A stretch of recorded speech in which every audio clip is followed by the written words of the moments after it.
नमस्कार दर्शकों। उठो, जागो और तब तक मत रुको जब तक लक्ष्य की प्राप्ति ना हो जाए।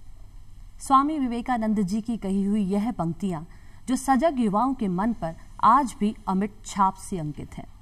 एक साधारण से शरीर में असाधारण व्यक्तित्व वाले स्वामी विवेकानंद, जिन्होंने हिंदू धर्म को उसकी खोई हुई प्रतिष्ठा पुनः दिलाई। मात्र 30 वर्ष की उम्र में शिकागो के विश्व धर्म सम्मेलन में जिन्होंने हिंदू धर्म का परचम लहराया, उन्हें सिर्फ संत कह देना पर्याप्त नहीं है।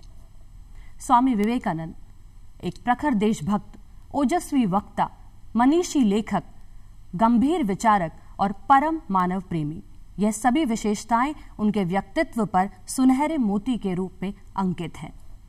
युवाओं के प्रति उनका प्रेम, युवाओं के प्रति उनकी चेतना, इससे सभी जानते हैं इसके बारे में, कोई इससे अनभिज्ञ नहीं है। और इसीलिए उनका जन्म दिवस 12 जनवरी इसे राष्ट्रीय युवा दिवस के रूप में सभी और मनाया जाता है। उनके नरेन से विवेकानंद बनने के इस सफर में आज हमारे साथ हैं मिस्टर विक्रांत सिंह जी, जो कि स्वामी विवेकानंद केंद्र कन्याकुमारी से हैं। वे वहां पे कार्यकर्ता व विचारक हैं। इस सफर में आज वे हमारे साथ चलेंगे। वे विवेकानंद से जुड़े हुए सभी छुए व अनछुए पहलुओं के बारे में हमें बताएंगे। सर, आपका हमारे इस कार्यक्रम में बहुत बहुत स्वागत है। बहुत बहुत नमस्कार। जब हम इस कार्यक्रम की शुरुआत कर रहे हैं और हम कह रहे हैं कि हम उनके नरेन से विवेकानंद बनने तक के सफर के बारे में हम जानना चाहते हैं, तो सबसे पहला पड़ाव, सबसे पहला जो मेरा प्रश्न आपसे है वो यह है कि स्वामी विवेकानंद जो स्वयं है, उनके व्यक्तित्व पर ऐसा किसका इतना गहरा प्रभाव पड़ा कि उन्होंने अपने जीवन की यात्रा इस तरह शुरुआत करी? देखिए, स्वामी विवेकानंद, जिसे हम नरेंद्र कहें जी, नरेंद्र का जन्म कोलकाता में एक बहुत ही समृद्ध कायस्थ परिवार में हुआ था। उनके पिता पेशे से वकील थे, तो तार्किक क्षमता उनको अपने पिता से मिली। उनकी माता शिवभक्त थी, वो बिले कहती थी उनको, और वो जो सात्विक भाव, सेवा भाव था, जो समर्पण भाव था, उन्हें अपनी माता से मिला। और उसी दरमियान अगर हम उस ब्रिटिश बंगाल की बात करें तो वहां पर पाश्चात्य ज्ञान की धाराएं भी बह रही थी। उसी दरमियान कोलकाता में उनके समकालीन ईश्वर चंद्र विद्यासागर थे, केशव चंद्र सेन थे, ब्रह्म समाज की धाराएं भी वहां बह रही थी। उस उथल पुथल में उस युवा मन को एक बेचैनी थी, वो अपना रास्ता तलाश रही थी, वो खोज रही थी। और वो खोज, वो जिज्ञासा वृत्ति उनको लेकर के गई ठाकुर के पास, रामकृष्ण परमहंस के पास, उनके गुरु थे। उनके गुरु थे जी, बिल्कुल। और उस जैसे कहता है ना कि ओर निकलता है ना, अयस्क निकलता है, नीचे से खनिज निकलता है, और उस खनिज को पॉलिश करने का काम, उसका परिशोधन करने का काम उनके गुरु रामकृष्ण परमहंस ने किया। वो जौहरी थे जिन्होंने उस हीरे को पहचाना। वो एक नरेंद्र के पड़ोस में ठाकुर आए थे और वहां नरेंद्र ने एक गाना गाया था। उन सुरों से उन्होंने उस हीरे को पहचान लिया और उसके बाद उसको पॉलिश करना, उसको तराशने का काम उनके गुरु ने किया। तो जिस स्वामी विवेकानंद को आज हम जानते हैं, जिनको पूरा जगत जानता है, उस विवेकानंद को नरेंद्र से स्वामी विवेकानंद बनाने का जो श्रेय है, जो कार्य था, वो ठाकुर रामकृष्ण परमहंस ने किया। जी। कहा जाता है कि उनकी माता जी का भी बाल्यकाल के अंदर छोटी बातों से या नित्य जीवन की जो दैनिक क्रियाओं से उन्होंने उनके ऊपर इतना प्रभाव डाला कि उनकी माता जी का भी काफी प्रभाव रहा। देखिए, परिवार हमेशा एक बच्चे के लिए प्रथम पाठशाला होती है, तो निश्चित रूप से उनकी माता का, उनके पिता का उन पर प्रभाव रहा, और उससे अधिक प्रभाव उन परिस्थितियों का रहा। एक समृद्ध परिवार से थे, पिता के देहांत के बाद परिवार को कई सारी आर्थिक सामाजिक समस्याओं का सामना भी करना पड़ा, और उन समस्याओं के बीच उनके अंदर परिवार की जिम्मेदारी भी का निर्वहन भी उनको करना था। तो उन सारी चीजों ने उस व्यक्तित्व को गढ़ा। कहते हैं कि जब जीवन के अंदर कठिनाइयां आती है तो व्यक्तित्व और निखर करके आता है। तो ये जो कठिनाइयां थी, ये जो संघर्ष था, इसने नरेंद्र को विवेकानंद बना दिया। और ये संघर्ष केवल सांसारिक जीवन तक नहीं था, जब वो आध्यात्मिक जीवन में गए तो वहां भी वो संघर्ष वहां से शुरू हुआ, और जिस शिकागो वक्तृता के बारे में हम जानते हैं, वहां तक वो संघर्ष अनवरत चलता रहा, और तब जाकर के हमें समझ में आया कि विवेकानंद क्या है। अचानक एक इस आध्यात्मिक रूपांतरण का उनके जीवन में कैसे ये विचार आया? क्यों इतनी कम उम्र में वो इतने आध्यात्मिक रूपांतरण में चले गए? उन्होंने अपने जीवन को परिवर्तित कर लिया, मन को परिवर्तित कर लिया। वह युवा जो अनेकों चीजों से घिरा रहता है, जो अनेकों चीजों के वश में रहता है, उसने इतना नियंत्रण कैसे पा लिया? देखिए, नरेंद्र में एक जिज्ञासु वृत्ति थी, और ये सर्वविदित है। वो जब ठाकुर से मिले रामकृष्ण परमहंस, उनका प्रथम प्रश्न यही था, क्या आपने भगवान को देखा है? हाँ, बिल्कुल। दूसरा उनका प्रश्न था, जब उन्होंने ठाकुर ने कहा हाँ मैंने देखा है, क्या आप मुझे दिखा सकते हैं? दूसरा प्रश्न उनका बाल मन जैसी सरलता। हाँ, बाल मन जैसी सरलता और दृढ़ता जी। वहां दृढ़ता थी कि मैं उसे स्वीकार करूंगा जो यथार्थ सत्य है। उस यथार्थ सत्य की वो तलाश में, तो जो उनकी जिज्ञासु वृत्ति थी जी, और उनकी जो चारित्रिक दृढ़ता थी, वो उन्हें ठाकुर के पास लेकर के गई।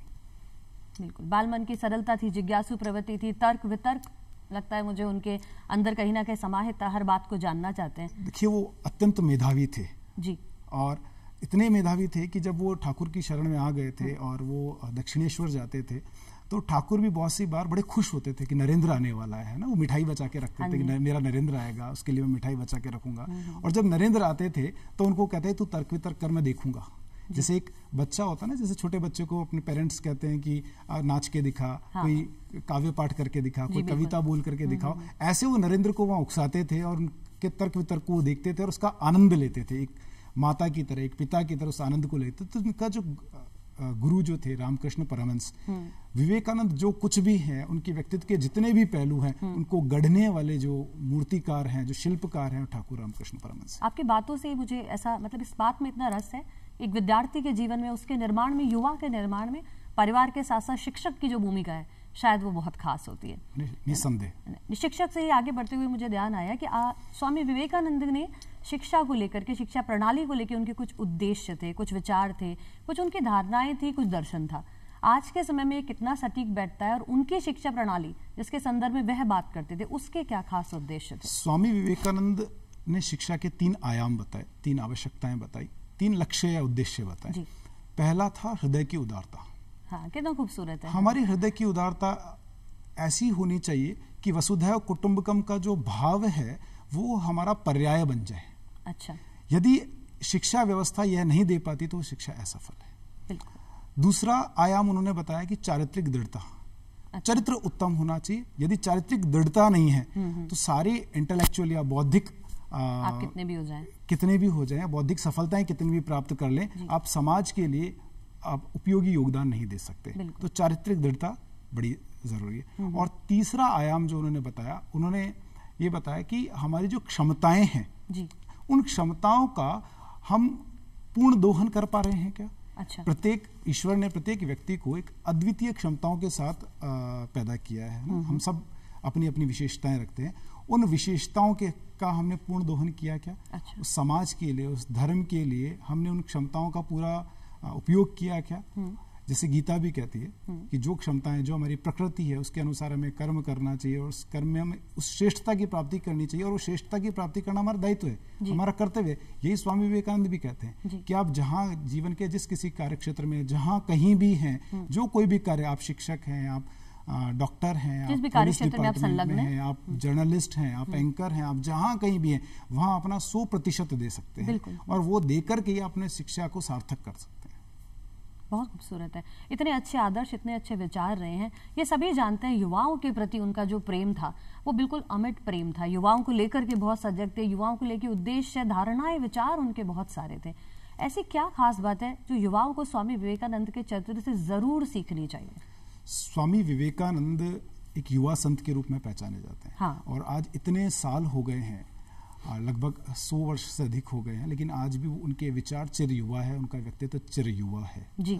युवाओं से उनकी अपेक्षा हमेशा इसलिए रही थी कि युवाओं में एक ऊर्जा होती है। उस यौवन की ऊर्जा का वो सदुपयोग करने के लिए युवाओं को आह्वान करते थे। और उस वक्त के भारत की स्थिति देखिए, ब्रिटिश भारत की स्थिति देखिए, तो उस दास्ता और वो पराधीनता स्वामी जी को बड़ी कचोटती थी और वो हमेशा इस विचार में रहते थे कि क्या कारण है भारत के पराभव का। अच्छा। क्या कारण है भारत की पराधीनता का। और उन्हें वहां पर उम्मीद नजर आती थी युवाओं से कि युवा जब अपने आप को बदलेंगे, युवा जब भारत को समझेंगे, भारत को जानेंगे, युवा अपने चरित्र का इस तरह से गठन करेंगे कि वो धर्म और समाज के लिए कुछ सकारात्मक योगदान दे पाए, तभी भारत में परिवर्तन आ सकता है। अच्छा, वो एक इस तरह के संत थे जो राष्ट्र को जीते थे। बिल्कुल, आप सही कह रहे हैं। भारत उनके दर्शन का अभिन्न अंग था। वो कहते भी थे युवाओं को कि छोड़ो इन सभी देवी देवताओं को, है ना, अगले 10 साल के लिए, अगले 20 साल के लिए, अगले 50 साल के लिए एक बार इन सबको भूल जाओ और भारत जो जीता जागता राष्ट्र पुरुष है, आओ हम सब मिलकर इसकी आराधना करें। और जब हम एक बार इसकी आराधना करने लगेंगे तो भारत की विपन्नताएं, भारत की पराधीनता, भारत का पराभव और जितने भी हमें क्लेश द्वेष नजर आते हैं सब दूर हो जाएंगे। और वो अपेक्षाएं वो युवाओं से लगाते थे।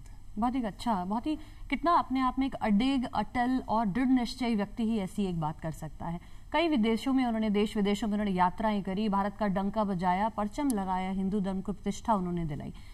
ऐसी बहुत सी खास विशेषताएं थी, पर कुछ ऐसी उनमें विशेषताएं थी जिसकी वजह से उन्हें विश्व गुरु, विश्व शिक्षक का मान सम्मान मिला और उसकी उपाधि मिली। क्या है ये सब? स्वामी विवेकानंद जब भारत से बाहर गए थे, पहले उन्होंने भारत भ्रमण किया। जब ठाकुर रामकृष्ण परमहंस का देवलोक गमन हो गया, उसके बाद उन्होंने भारत भ्रमण किया और उन्होंने कोशिश की मैं भारत को जानूं। और भारत को जानने के लिए एक जगह बैठ के आप भारत को नहीं जान सकते। भारत इतना विविधतापूर्ण देश है, उसको जानने के लिए यहाँ के लोगों के बीच रहना पड़ेगा। और उन्होंने कश्मीर से कन्या पूरे भारत की यात्रा करी। यात्रा करने के बाद वो कन्याकुमारी शिला स्मारक पे गए। उस शिला के ऊपर, वहाँ उस अनुपान शिला के ऊपर उन्होंने वहाँ ध्यान किया, 3 दिन तक ध्यानमग्न रहे।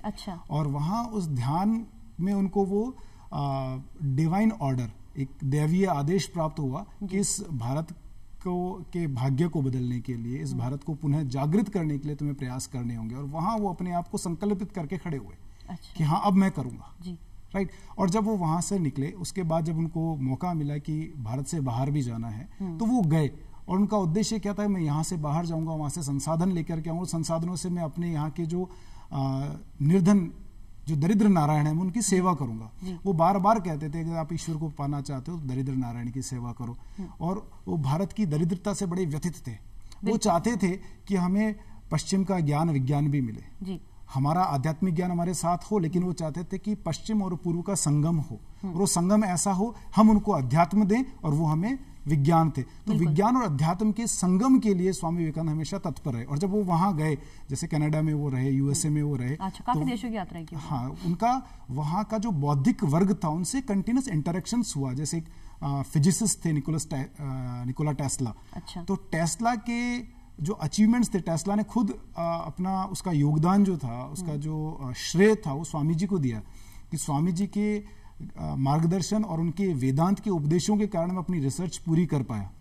और कई ऐसे बुद्धिजीवी पाश्चात्य जगत के रहे हैं जिन्होंने प्रेरणाएं स्वामी विवेकानंद से ग्रहण करी है। तो स्वामी विवेकानंद केवल भारत के नहीं थे, वो संपूर्ण मानव जगत के थे। और शिकागो की जो वक्तृता थी उनके अंदर भी, उनका आप अगर शिकागो वक्तृता को ध्यानपूर्वक देखेंगे तो वहाँ समरसता की बात करते हैं, सर्वधर्म संभाव की बात करते हैं, वो बंधुत्व की बात करते हैं। और ये एक वो अनूठा भाव था जिसने पाश्चात्य जगत को पहली बार सिखाया कि धर्म के अर्थ क्या होते हैं। अच्छा, हाँ बिल्कुल, हिंदू धर्म को जो सबके सामने वो लेकर के आए और जिस तरीके से, जिस सहज भाव और जिस मन से लोगों ने इसको स्वीकारा है, उसका सबसे बड़ा कारण स्वामी विवेकानंद ही रहे हैं। उन्होंने वहां हिंदू धर्म की समन्वय वाली प्रकृति को लोगों के सामने रखा। उन्होंने बताया कि हमारी सहिष्णुता कैसी है, हमारी उदारता कैसी, उन भाव को लोगों के सामने रखा। और यही कारण था कि जब उन्होंने कहा कि my American brothers and sisters, तो एक छोटा सा सेंटेंस है, लेकिन ये लोगों को सबको टच कर गया। लगभग 2 मिनट तक सभागार में तालियां बजती रही थी, कोई रुका नहीं था। आप खुद इस अवस्था में, इस युवा अवस्था में स्वामी विवेकानंद से इतने प्रेरित हुए हैं, स्वामी विवेकानंद के जीवन के बारे में प्रचार प्रसार करते हैं, उनसे जुड़े हुए हैं। उनके जीवन का ऐसा कौन सा अनुभव, कोई घटना है जिसने आपको बहुत प्रभावित की हो या आपने कई बार सुनी हो और आपके मन को बहुत छूती हो? जी बिल्कुल, विवेकानंद तो वैसे अथाह सागर है, उनमें से हम जितना ले पाएं और अपने जीवन को सार्थक बना पाएं ये हमारे ऊपर है। लेकिन मुझे उनका जो सबसे प्रेरणास्पद जीवन का जो प्रसंग लगता है, 2 प्रसंग हैं। एक, जब खेतड़ी, राजस्थान में खेतड़ी वो पधारे थे, खेतड़ी महाराजा अजीत सिंह के यहाँ, और दरबार के अंदर गायन हो रहा था, एक नर्तकी आई थी और वो गायन कर रही थी वहाँ पे। और जब स्वामी जी को कहा गया आप आए, तो स्वामी जी ने मना कर दिया कि नहीं, इन विषयों में मेरी रुचि नहीं है। तो वहां पर उस नर्तकी ने बड़े अनुनय और विनय भाव से एक गाना गाया और स्वामी जी को बड़ा फील हुआ कि यही तो वो व्यक्ति हैं, पददलित हैं, जिनकी मुझे सेवा करनी है और मेरे मन में इनके तिरस्कार का भाव क्यों आया। तो वो तुरंत प्रभाव से गए और मातृ भाव से उन्होंने उनसे बातचीत करी और इस चीज को रियलाइज किया कि नहीं, ये मुझसे गलती हुई है। तो उनके अंदर ये एक स्वीकारोक्ति का भाव था, जहां गलती हुई इमीडिएटली उन्होंने एक्सेप्ट किया और उसको करेक्ट किया। एक बहुत बड़ी बात है। दूसरा, जब वो शिकागो गए थे तो शिकागो भाषण के जो सफलता है हम जिसे कह लें वो तो हमें दिखाई देती है, लेकिन उसके पीछे एक बहुत बड़ा संघर्ष था। वो 1 महीने पहले पहुंच गए थे। अच्छा। वहां पहुंचने के बाद उनके पास वहां के हिसाब से कपड़े नहीं थे, उनको पता ही नहीं था, कभी गए नहीं थे कि वहां ठंड कितनी होती है। और वहां पे वो भूखे भी रहे, वो उस कड़ाके की ठंड में वैगन में भी रहे, उनके पास छत नहीं थी, खाना नहीं था, लेकिन फिर भी वो हारे नहीं। तो ये उन विषम परिस्थितियों के अंदर जूझना, वो जो उनकी जो दृढ़ता है, जुझारूपन है, ये मुझे बहुत अट्रैक्ट करता है। एंड दैट इज वाई कि मैं शायद विवेकानंद से इतना ज्यादा इंस्पायर्ड हूं। और मुझे लगता है कि हर एक व्यक्ति को पढ़ना चाहिए, जानना चाहिए और इंस्पायर होना चाहिए।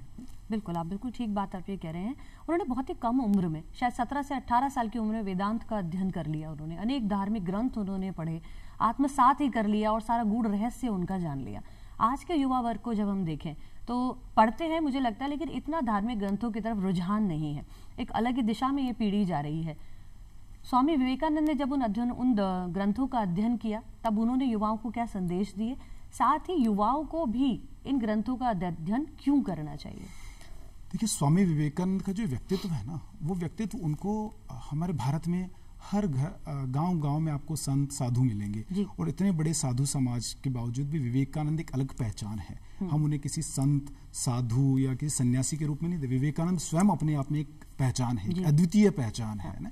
वो क्यों बनी कि विवेकानंद बहुत व्यवहारिक थे, है ना। अच्छा। वो आदर्शवादी संत नहीं थे, वो आदर्शवादी सन्यासी नहीं थे। वो सन्यासी होने के बावजूद अपने माँ की चिंता करते थे, वो इस राष्ट्र की चिंता करते थे, वो कभी अपने कर्तव्यों और दायित्वों से विमुख नहीं हुए, है ना। ये एक उनको एक अनूठा संत बनाती है, जिसे हम राष्ट्र संत भी बोल सकते हैं। दूसरी चीज, विवेकानंद का एक बड़ा प्रसिद्ध आख्यान है। वो युवाओं को कहते थे कि गीता को समझना है, कुरान को समझना है, बाइबल को समझना है, तो उससे पहले जाकर के फुटबॉल खेलो।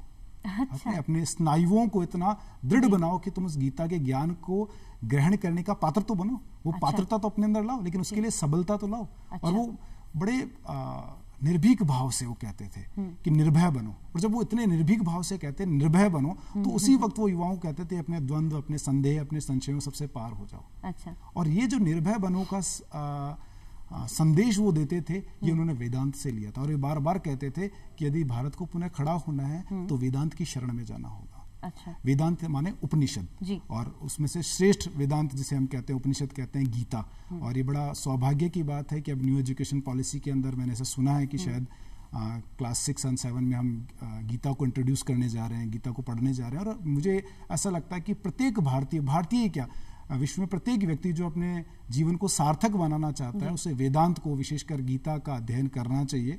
और मैं युवाओं से भी अपील करूंगा कि एक बार जानने समझने की कोशिश करें, क्या पता उनके जीवन में आमूलचूल परिवर्तन आ जाए। जी, युवा जो इस वक्त बहुत हताश है, निराश है, बात के ऊपर अनेकों ऐसी गतिविधियों में लिप्त हो जाते हैं जो उनके लिए भी उचित नहीं है, समाज के लिए भी अनुचित है। और स्वामी विवेकानंद की ऐसी कोई आप उन्हें जानकारी दें या इस तरह से उन्हें मोटिवेट करें उनकी बातों से कि युवा उस निराशा से, हताशा से बाहर निकल आए। देखिए, युवा अपेक्षाओं के बोझ तले दबे। आज जैसे स्वामी जी कहते थे, जैसे गीता कहती है कि हमें अपने प्रकृति के अनुसार कर्म करना चाहिए, पर आज हो क्या गया है, हमारी शिक्षा व्यवस्था ऐसी है कि हम हाथी, बंदर, चूहा, चिड़िया, मछली, इन सबको चाहते हैं कि वो कॉमन एक एग्जाम दे और हम उसके हिसाब से उसका रिजल्ट और परिणाम बता दें। ये संभव नहीं हो सकता है कि हाथी और एक मछली को हम एक ही एग्जाम से तोलें। तो ये हमारी शिक्षा व्यवस्था की कुछ कमियां हैं। अब जो नई एजुकेशन पॉलिसी आई है, मैं उम्मीद करता हूं कि उसमें इन सारी चीजों को ध्यान में रखा गया होगा। तो ये जो चीजें हैं, ये हमारे युवाओं को कुंठित बनाती है, क्योंकि वो जिस क्षमताओं के साथ जन्म लिया है, उन क्षमताओं के इतर जाकर के देखा देखी या भौतिकता की चाह में वो किसी और डायरेक्शन में जा रहे हैं, किसी और दिशा में जा रहे हैं, और जहां वो जाना नहीं चाहते। तो ये जो द्वंद्व है ना, कि जाना उधर है लेकिन जाना नहीं भी चाहते। क्यों जाना है? क्योंकि कोई दोस्त जा रहा है, पैकेज मिल रहा है, या कोई भौतिकवादी उपलब्धियां मिल रही है, या पैसा है। तो जो भौतिकवादी आकर्षण है, ये उनको अलग तरफ ले जाता है, और उनकी जो चारित्रिक विशेषताएं हैं, उनकी जो प्रकृति है, वो उसको, तो ये जो द्वंद्व है, इस द्वंद्व के कारण ये परेशानियां आ रही हैं।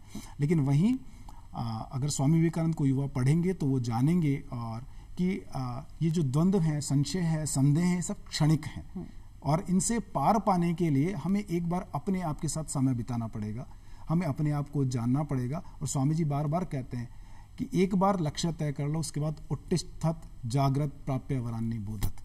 उठो, जागो और तब तक मत रुको जब तक अपने लक्ष्य की प्राप्ति ना हो जाए। जरूरत है केवल युवाओं को उनके लक्ष्य की पहचान करवाने की, और उसके लिए समाज का, शिक्षा व्यवस्था का और सरकार का बहुत बड़ा दायित्व है जिसका हमें निर्वहन करना चाहिए। जी, इसी के साथ जो आपने बात कही उठो जागो, कई ऐसे युवा हैं जो इसी बात को अपने जीवन का मूल मंत्र बना के बैठे हैं, लेकिन फिर भी जब इसमें सफलता हासिल नहीं होती, आप और हम निरंतर अखबार का अध्ययन करते हैं, हम देखते हैं, अपने आसपास घटनाएं सुनते हैं कि बच्चे जो हैं, वो छोटे बच्चे जो भी ना समझे आगे बढ़ रहे हैं, तो वो कुछ ना कुछ गलत कदम भी उठा लेते हैं। तो कभी कभार ऐसे अडिग जीवन के फैसले उनको क्या मोल्ड भी कर लेना चाहिए, अपनी क्षमताओं पर भी ध्यान देना चाहिए, या अगर मेरी क्षमता नहीं है तो मुझे इस कार्य को यहाँ छोड़ देना चाहिए, दूसरी तरफ चले जाना चाहिए? जी बिल्कुल, जैसा मैंने कहा कि शिक्षा में चारित्रिक दृढ़ता भी होनी चाहिए, हृदय की उदारता भी होनी चाहिए, अपनी क्षमताओं को पहचानना और पल्लवित करने की क्षमताएं भी होनी चाहिए। तो हमारी शिक्षा व्यवस्था को ये चीजें देनी चाहिए। लेकिन साथ ही मैं यहाँ पे परिवार की भी जिम्मेदारियां मानता हूँ कि परिवार भी सत साहित्य को पढ़े। जब माता पिता विवेकानंद को पढ़ेंगे तो बच्चे को प्रेरणा मिलेगी ना विवेकानंद को पढ़ने की। हम केवल अगर उन्हें कहते रहे कि आप विवेकानंद को पढ़ो और हम स्वयं विवेकानंद को नहीं जानते तो ये नहीं चलेगा। बिल्कुल। तो परिवार को साथ बैठ करके ये समझना पड़ेगा कि केवल युवाओं को पैसा दे देना या अच्छे इंस्टीट्यूशन में एडमिशन दे देना ये सफिशिएंट नहीं है।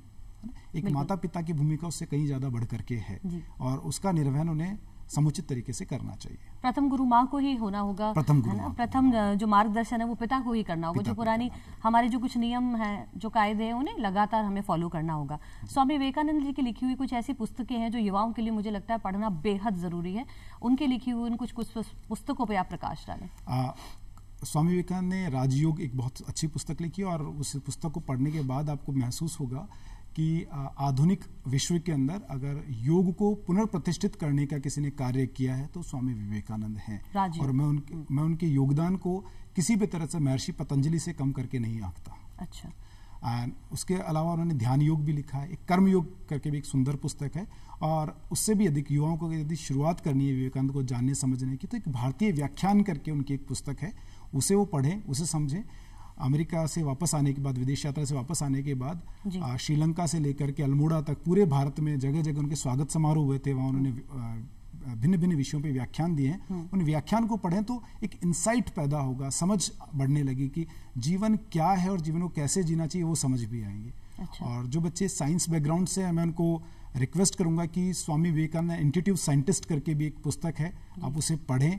फिजिक्स के लिए स्वामी विवेकानंद का क्या कंट्रीब्यूशन था और कितनी आधुनिक और वैज्ञानिक सोच उनकी थी, वो भी आपको जानने को मिलेगा। आप हमें अवगत कराने के लिए अपने साथ दो बहुत ही बढ़िया किताबें भी स्वामी विवेकानंद जी की आप लाए हैं ताकि युवा इनके बारे में जान सके। ये है Swami Vivekananda an intuitive scientist, Nicholas Tesla और उनका जो इंटरेक्शंस हुआ था उसको लेकर के ये पुस्तक है। तो जो भी इंजीनियरिंग के छात्र हैं, साइंस के छात्र हैं, फिजिक्स के छात्र, उनको ये पुस्तक जरूर पढ़नी चाहिए।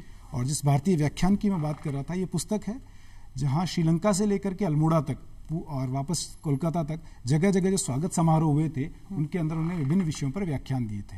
अच्छा, आपने बहुत ही अच्छी हमें जानकारी दी स्वामी विवेकानंद के ऊपर। एक और छोटा सा सवाल जो मेरे मन में उठ रहा है, हमेशा हम स्वामी जी को इस भगवा रंग में ही क्यों देखते हैं? देखिए, भगवा रंग भारतीयता की पहचान है जी। और केवल स्वामी विवेकानंद ही नहीं, हम सभी साधु संन्यासियों संतों को देखें तो भगवा रंग एक्चुअली भारत, मैं वापस थोड़ा सा पीछे आता हूँ। भारत, भा मतलब ज्ञान, प्रकाश, रथ मतलब जो उसमें संलग्न है, तो वो देश जो प्रकाश या ज्ञान में संलग्न है वो भारत। और हमने उगते हुए सूर्य को, सूर्योदय को हमेशा ज्ञान का प्रतीक माना और वो भगवा रंग का ही होता है। तो उसी भगवा रंग को, और सूर्य से ही पूरा सोलर सिस्टम एनर्जी लेता है। हमारा जो जीवन चक्र है वो सब सूर्य से चलता है। और ये ज्ञान हमारे संतों को, सन्यासियों को, जो हमारे विद्वान ऋषि मुनि थे उनको था, तो उन्होंने इस चीज को अंगीकार किया और भगवा रंग हमारे यहाँ उस तपस्या का, त्याग का और ज्ञान का प्रतीक बन गया और वही स्वामी विवेकानंद ने भी एडप्ट किया। बहुत खूबसूरत। देखिए, भारतीय संस्कृति को आगे बढ़ाने का कोई ऐसा मौका नहीं है जो स्वामी विवेकानंद जी ने पीछे छोड़ दिया हो। और इस सवाल को पूछने का भी मेरा यही एक उद्देश्य था कि ये जो हमारी युवा पीढ़ी है, इन्हें पता चले कि रंगों की, इन परिधानों की, इन रंगीन दुनिया से भी परे एक दुनिया है जो कि बहुत ही खूबसूरत है, सहज है और जिसके पीछे एक बड़ा रहस्य छिपाया। जब हमारे कार्यक्रम में आए, हमें इतनी गुड़ जानकारी दी, युवाओं को आपने प्रेरित करने की सभी वो बातें करी जो उन्हें जाननी चाहिए थी, उसके लिए आपका बहुत बहुत धन्यवाद। इसी के साथ आज हम इस कार्यक्रम से विदा लेते हैं। आपसे पूरी उम्मीद है कि स्वामी विवेकानंद की इन पंक्तियों arise awake and stop not till the goal is reached को ना सिर्फ आप सुनेंगे, पढ़ेंगे, वरन अपने में आत्मसात करेंगे और स्वामी जी के पद चिन्हों पर चलकर अपना मार्ग और भी ज्यादा उज्जवल करेंगे। धन्यवाद।